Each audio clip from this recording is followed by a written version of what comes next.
Medin at the Pakwasi, Mobibia Aquaba. And their first time, you got soon so much more sinting.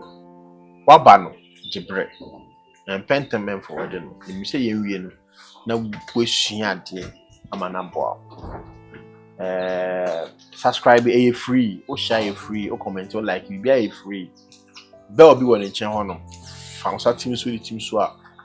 Options back or all the chess video be a 2 months at the kind of first. Miss Embre, maybe call your bamiso, no dinchia. Kitsuebi, Amamona. Yaquini. Nature. Papa. Oboadi3. Miss Embre, you say with cheer or more crabinanka. Meda say, and just from home, and come out in my mere brewer. Mossy and Chiana doors, but nipper be no more.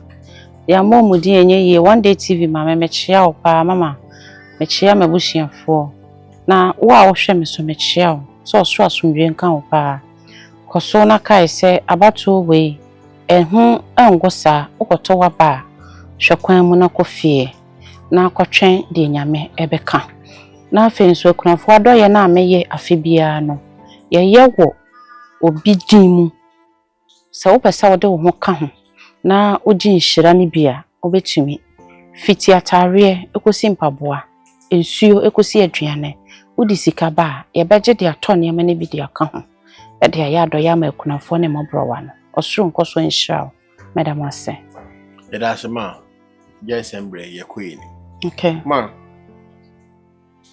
se obitumi share obi na wachia no o te sen o se nyame ado Inkankame, obi echamia. Me say Oboadi3. Nyame ena Oboadi3 no difference woman. Me ba chane. Difference woman. Okay, ma ode chiremu. Me da say. You say kind my the me say the same. Okay. Ma ode queen. Me da say. Ye wo anyame apempem. Anyame no ye wo ne pempempempem. Enyame ahodo ye wanyame ahodo onyame ohwe dansie so onyame ohwe awo so enyame ahodo bebre nti nyame ben adom ntime nkyere okay nanso ka se Oboadi3 adom a ona Oboadi3 nyina na chese supreme god no na daromenti na ho ye ti so ka se nyame adom a ebia na onyame auto mu na adom na enwane wo nanso ansa na onyame auto mu no benwane wo no no so nyame bi enwane no se onwane o ajwati ase nti Oboadi3 no ene enyame no so ye dem eye se ye wo Oboadi3 jaba ko pe ono bo na de nyina ene ye wo enyame no mu enyame bebre ti ye can say omo can say from smaller gods and me respect sa word no because wo ye nyame ketwa me nyame ketwa ye ma ye nyame ketwa nanso ansa na ye be ye nyame ketwa no yenso ye beto nyame binom omo so no omo ne Oboadi3 gya ne wo ho ba jwati ase nti difference a ewu mu no enini shoe ne size ne nyepe penny wo ho wow and yes mistakes we be pa oh na nyame adom odom ankuma first na me ka nyame adom until say me be discover me ho na me say use Oboadi3 yeah nti na me say ana me ye mistake ni say ade na pe na me ka sisi ana obi tumi ka say Yahweh adom obi tumi ka Elohim adom obi tumi ka Adonai nti obi tumi manya medin bi so se ono nti na mte ase o obi si Yesu adom nti wa ye specific but o ka se nyame adom a di owo huhu mu gidie bia de nani to behwe o nyame ben na o kana semi ya wa nyame ni bebre ya wa positive smaller gods wo ho ene wo negative ones nti emu de ho he na wo se na adom ti ya wo esum binum wo ho a so bi ka se nyame a o se nyame ben JW for taika so unim sanko for no JW Jehovah Witness for omotai ka se yen ka se Nyame adom ya ka se Yehovah adom. Na say they don't even want to mention the name Jesus because they believe say Jesus is not God. Inti on ka se Yesu adom say Yehovah adom. Okay. Over other religions and so na uhuni say Jehovah does not qualify to be mentioned inti or ka say Yesu adom. Oba yenum yemu ahonhom dwumafo mu ayese Oboadi adom. Ne ya pega ne kaseye achira mansan. So yeah, na me contemplate on religion and spirituality. Se akwantu we no nitu ya yanti ya ho ase nso yesi yakwa Nyame ba akukurum.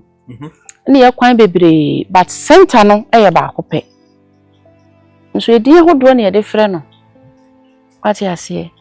Ti se o hia me. Na abawa na ti se o se o. Me nyankopon adom o. O ebi se fie nkonnwa na nanom adom. Traditionalists na timi suomobo. Na nanom samanfo de abeduro nti ehu ama asem na de nsa eni nso de agu fom. Wa kire ni Nyame. Wanye hypocrite. Wa kire se wono. Na nanom na de no kɔbaae. Ti no bi timi tu kwan. Okwa kwantu mu anu oba obo no de hye na po ahye de motuom. Wa pa odwan bi aka ho. Oseme kɔ me tu kwan na me kra asimesi. Me ho ama asem de me kɔhwehwɛ ye ne manya. Yare ya mane bi anto me ne me yere ne me ma. Me ko hu no koda na se. Ni Nyame no no. Untimi njaje no. Wase bebie na sani odasani me no. Bebie ye hu se ya somdue ne yenti ase wo.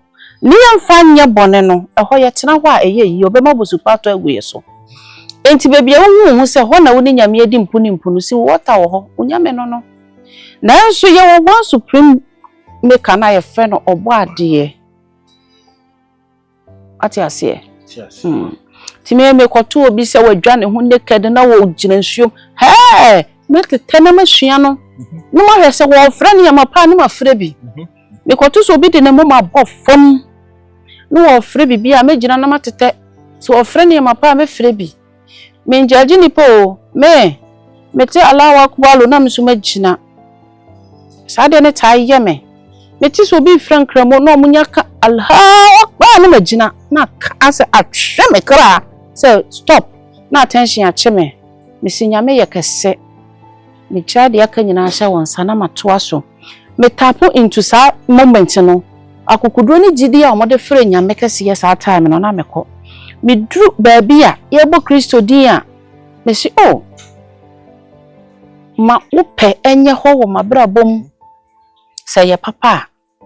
Na meto wona okai Nyame kase ye no oto abibinwom ede Oboadi agya no emrane a na mehu se tumi bi asin tumi bi ti ye de yen kyerɛkyerɛ enyi bi mfiri mu ye kyerɛ kan nyina bom sanse ye nananom na ye traditional worshippers no omo no mode no krasom ba wiase omo no mode ahunidie a ye de wura honhom ba wiase ye ntimi ndwane mfiri ho da nti de ya wonnim no na ye wonyame na so Oboadi agya no na bo wonyame no no na mene obi sa edinko na bibi sa na ebe me se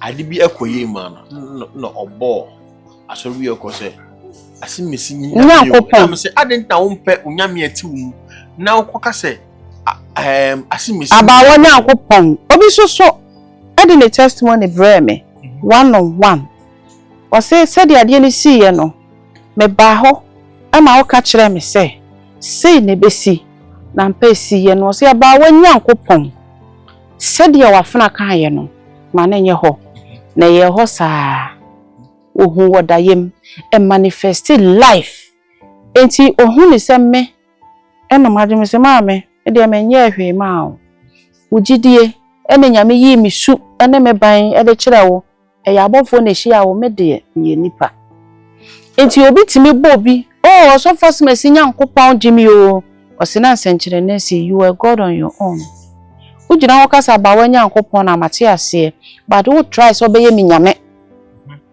ba me nye Nyame me ye Nyame nketewa uye nyame ketwa I mean say tumi bi te wonso wumu nti try say manifest sa tumi no na nya adwuma ti se bibi nkoyie dia usimi gina asemu a wafuna aka ayeso ana wako aka ayeso se enye ho na ye ho enye me nidi oboye na mbom ni gidie nti na ye ho maybe me kan asem we me say ye kwa sorry dem na deliverance take place ya me nya hwe so for nya hwe who now deliver because you allowed yourself who will pin so no to be delivered into na utimi ye delivered no nti ye the title no ye the glory no e the man wona wo lead ye no wow sir ye na ye adwuma no obi yare na oba ho sisi a na utwi moto na ni tua sa wo de owo ti atwim wo de agya na atwim ibibia atwim wo de atujam watia ama na yetum so de afred wonnom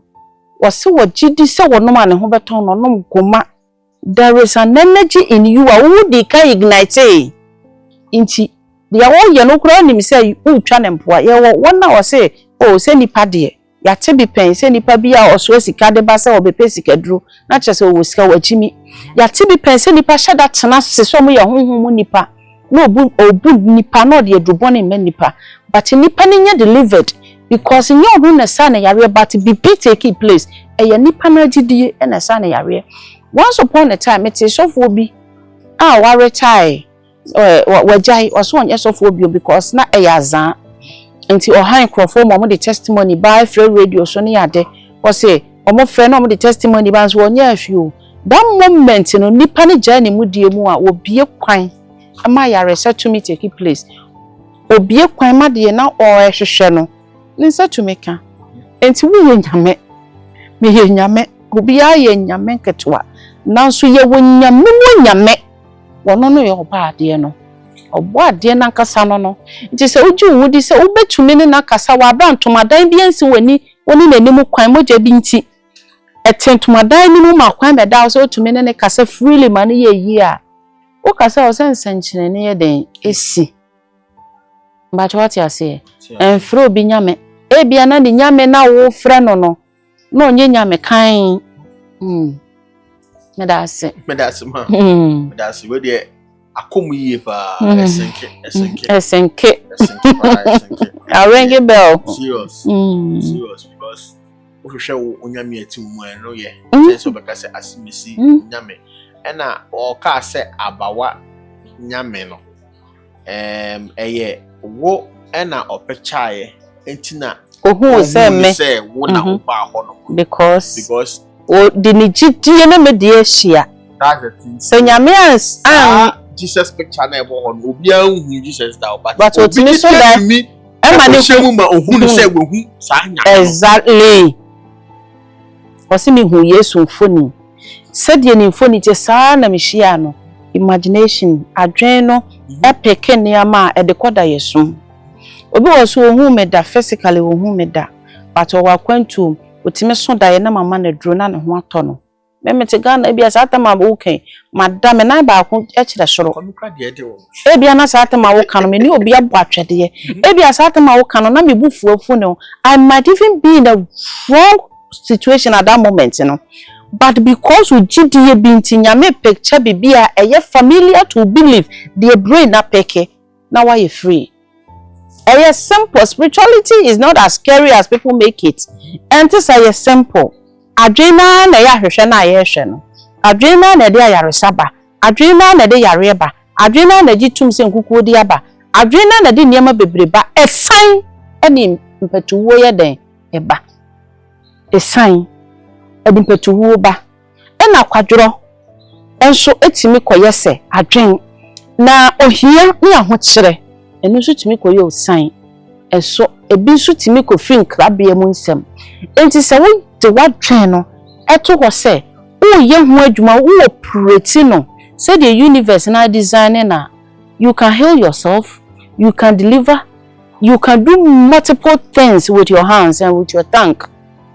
So Jidia, I'm not superior. Me you're so special. Just imagine me who to say senior dear woman. And to me ho adwuma. Once was a time no day. Until you ba me yama. Now so ye na me ya ma na expect say me betena wa show se koda. You need to connect to me wherever you are. Ti obi wo ho a wo ye na adwuma no, na o chewing am. Na say obi ya recording na ba madam, you just serious oh. The moment I catch me say me hwa ade ma no me free me mudie mu. Me ja me humu. Say to me papa be me controlling me body no. Any me so no on directing me near how. What's what friend didi aduane hye wano na one me ye audio. You are not serious. I am not serious like you are. And ka wo nyame frɛ me. But what you say? Enti yen no ye adwuma no. A lot of nipa frɛ ye no make us feel stupid. Me catch ro wene. Me catch ro ampa. Time so akobɔ adane ama no no obɛfrɛ na pa ne kyɛmpo. Se maame anaju sei awia sei anapa sei na me ye adwuma o. Wo adwuma mu a mesrɛ se wo de wakoma obi time for say abawa enra nyina ma aduane nkama no ma ye omo na be testimony ba no, but you will still have people who will be disturbing you say ade a oye no kura nye yie sata na odi obi hu ya odie wo twampo wo ye niam ensem fata sata no why you ready so obi chichi wo bebo na so. I mean you carry bitterness with you. Iti dia me ye nyina ko ye bedu abobo no na esi ni tirase. This is how it is. Nti omo ma ye bre nti omu kwaso anya nkrofo ma omu bu omu because abawa be ka truth na me ho be ye wahi wow o kan credit there and my refine nkrofo si come omu twice because me tone no they be ban will make you give the money back to them adwuma no baby awobo ka dru bia you give it back to them because wakwa obeni obi obebu ni times 10 because me show you are ready to receive positive news. What you say? Enti we nyame me ye nyame. Na so de so no woni se wonnim na kwanti na ade ba. Okay me gya me mudie mu. Ye de adom bia wo me tena se ahwe ba me connect me kane ne de ato de no emfa ho ne bebia wo. E wo se me hwehwe wo hunhum a me na de ye no yetimiti ahoma bi mu firo so. E be ba no egya ne beba beduru nkyene na satam woni obi akọ 10 minutes ago. E be ba no na satam afa na wasum abodwen. Adwin de uma bedi hu distance breaks the covenant. A breaky portal no e mani nya adwuma. Iti ye nyina ye ka tiase se wo konkoto dwane mu a kai aka kire nyame se wo ma wakoma nye ha sa no ma na tumitu ti ye wadane ne ye kraw ye twa kra fie poe ya eba ye twifi atoye eba ye twifi anafo eba etifi eba ye twifi suomu eba ejemu eba bebi e betwe fi bia uba present ya bo ti so done simple o se abawa de asi no me hu de amenka eya na me ya won zam because empelifo nti ya me peso me bo obi din wo hu but obi so beba wo hwehwe se adan asa che ne kasa akra be ma wo hu se ono onye serious wo ni wiase ofu so owo sika o pa me tua times 3 san ye ne foforo adwuma no nim ne ye den a ye twamase ego oni mu pen a ka obeka sesa me mu oha nti ne ye den ti wo ye nyame a me ye nyame ya ye nyame nketewe ye timi fufu to e de nwofra instantly e ma ne ye yie gidie nti e na adanse sisi ye e wo ye disciples ni mu Yesu suafo ni mu mo be ye nsankyere ne wo Yesu achi ne ye gidie kai to na makai man bi my area honum na ope fitini amana be hwe ne kama nti me frɛ me mechanic no na me na ekɔ honum Sunday na o se okwakosi ne nana no mo ewo VIP station ti nka me mechanic no be hwe na onfanko ti ekɔ no na anopa na wo fufu to enye etofita o tokoko na ekra no egu ayiwe mu na ekra na o peti ma ne ma no enti na me menti ase se me de na ya fo ka free sa se bia o ye konfo na bi o de ma nananom esa manfo eno so ka ho ono so ne ni nyame kasa no se ne nana mo abesra no o mo kofo cars na ko back o mo fo mo nkodura sumdwem na for ye ne ka ho e yensu at the same time yensa the same thing anything ya offering bia o de ma bia the same thing e to da so hwe ni wo so ye de ya na ya no fafa ni akoma pa esre na ye ho medase ja teachings no my feeling because what trade ama is here obi hwa what discover na ho na mu so oye nyame of course it is who the why the eba abawa ho ana bibia odi beku bia say ye nya ade ma on fa komadi ade nechi fa nwa no bayi no that's all who ye nyame ketwa yeah uni mu akwanti na odi course ye nyama odi fa wo sunsun ni wakoma eta echiri eno no na bibia be yi uni masem bi esi I think last 2 months me ma me bi baba me ho na me ye adwuma ma no na scan mu yedu so I say ma say dem ye chingigifo no but I felt relaxed or sending scan on different occasions esunti or send it to reverend account also of feel relaxed send this scan ti o kan no mesre na me dadem or na me chatting na mesre ti then time so be bo adan no me hwe ni din am say this kind of readiness na me hia wo mabrabo when you come to me when you say na adwuma na ndi na nse ndi na nan watu kwanko ready now why intina ma oso no energy na sorry wo adwuma no me yaya hu say me wie ntam I felt like adan mantu anura kire me wie ntam because why you ready also we chingigifo until so be hu say bibia si no ono onji hwi ni now wo say nye babia na yekwa na kra keke ono ehye mi nkura ma me hu say mama ba mu tin me yesa ma counselor da ne bo me nya biom but with ono no me say nwa na say still you will nipa bia o ma you ready on my issue sa uka say won kwa they say ujai dia wahai intimi njai o wa na de obi a yebo ni dua ba ujai enye yi yeah that's it that's it ma Oboadi insha Allah say we ho abotre afes mo so na munya abotre ya se mo me de bia me patcho ma mo bando ada na oh lo bibia se nya be no share no afọ ni Oboadi insha amen ke be se share